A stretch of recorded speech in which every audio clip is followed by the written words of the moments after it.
존경하는 국민 여러분, 저는 20대 대통령 출마 선언을 위해 이 자리에 섰습니다. 아시다시피 저는 정치에 입문한 지 이제 겨우 1년이 됐습니다. 정치 경력 1년만으로 대통령처럼 중차대한 자리를 책임질 수 있겠냐 우려가 많으실 것으로 생각합니다. 그러나 제가 이곳에 와서 본 정치판에는 정치가 없었습니다.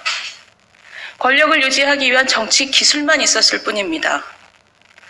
기억하시겠지만 얼마 전에 유력한 야당 후보가 부상하자 여당 대표는 뒷조사 파일을 만들고 있다고 당당하게 얘기했습니다.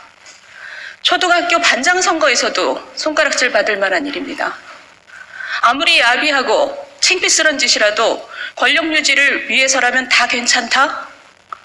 이런 것이 현실 정치라면 이런 정치 경험은 없어도 좋지 않겠습니까?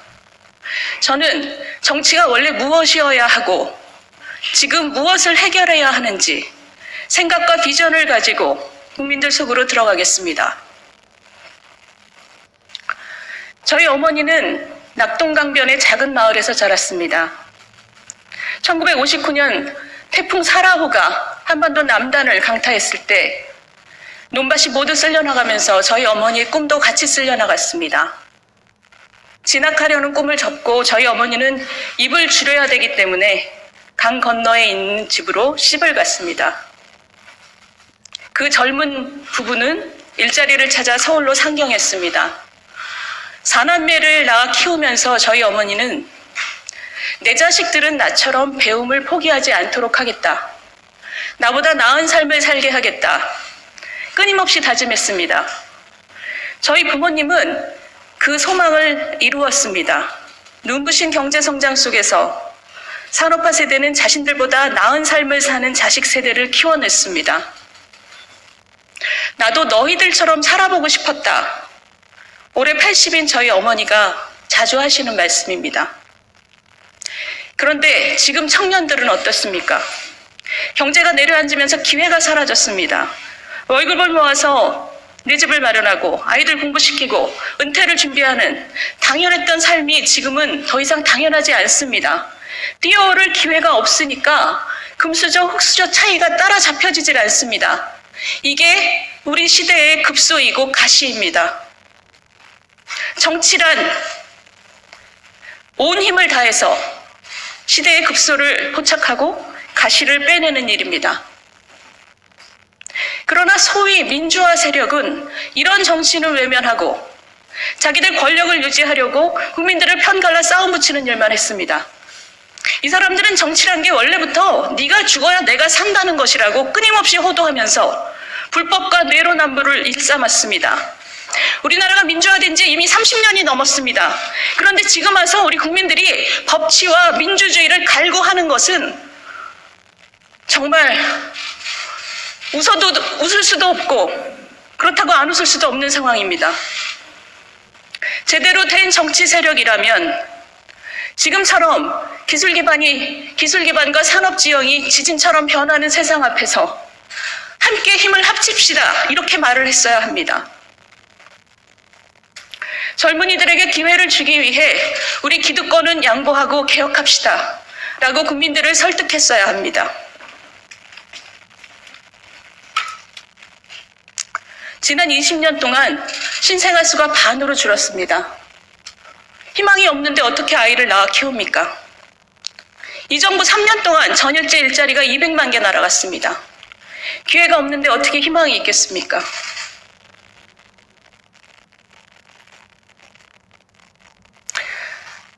그러면 희망과 일자리를 되살리기 위해서 우리는 무엇을 해야 할까요?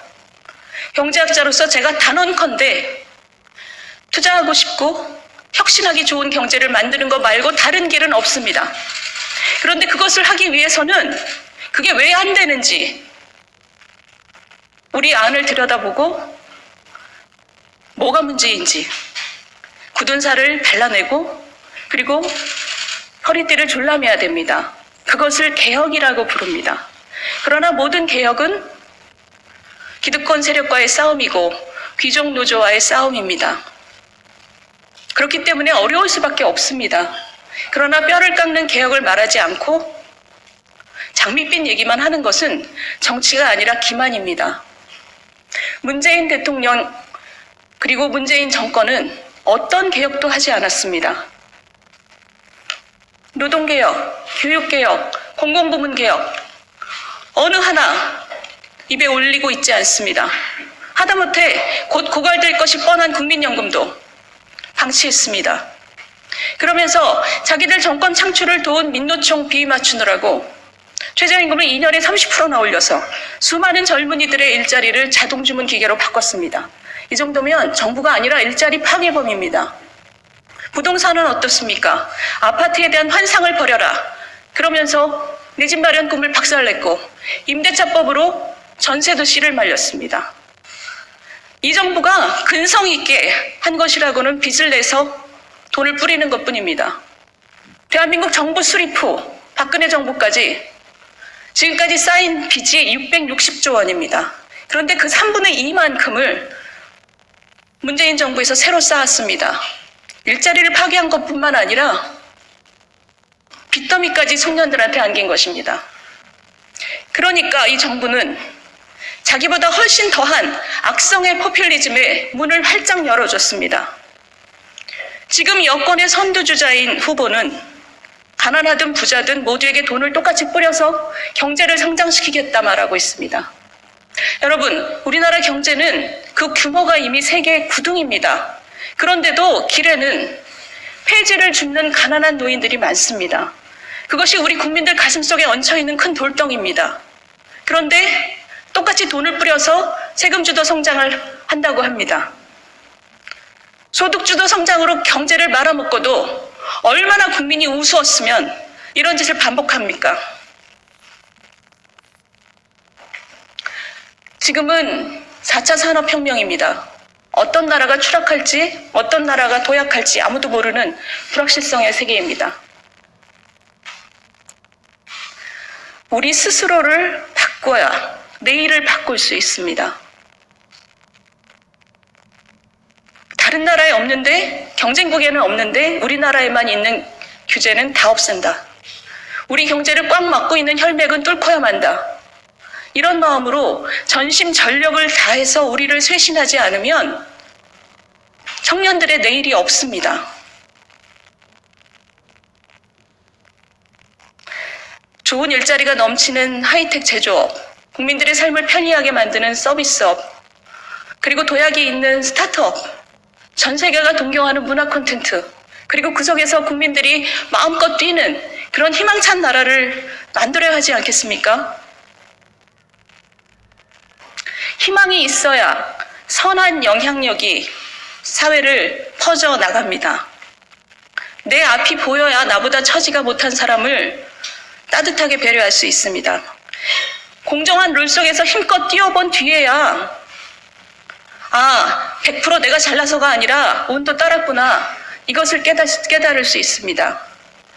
급소를 치료하고 가시를 빼내야 사회가 건강해집니다. 국민 여러분, 이번 대통령 선거는 너 죽고 나 죽자 정치를 끝내고 민주주의의 본질을 회복하는 선거가 돼야 합니다. 입으로만 공존을 외치면서 편가르기만 해대는 위선자들을 역사에서 몰아내는 선거가 돼야 합니다. 앙상한 이념으로 국민 삶을 망가뜨리는 탈레반들로부터 권력을 되찾아오는 선거가 돼야 합니다. 진보의 탈을 쓰고 기득권 노조의 편만 들면서 개혁을 막아서는 그런 수구 세력에게 책임을 묻는 선거가 돼야 됩니다. 권력이 만들어낸, 정치가 만들어낸 지역 갈등, 세대 갈등, 남녀 갈등을 끝내는 화합의 선거가 돼야 됩니다. 저는 비록 그것이 고통스럽더라도 한국 경제의 굳은 살을 베어내고 새로운 기회를 만들어내겠습니다. 꿈꾸면 이룰 수 있고 바라면 원할 수 있는, 바라면 이룰 수 있는 길을 열겠습니다.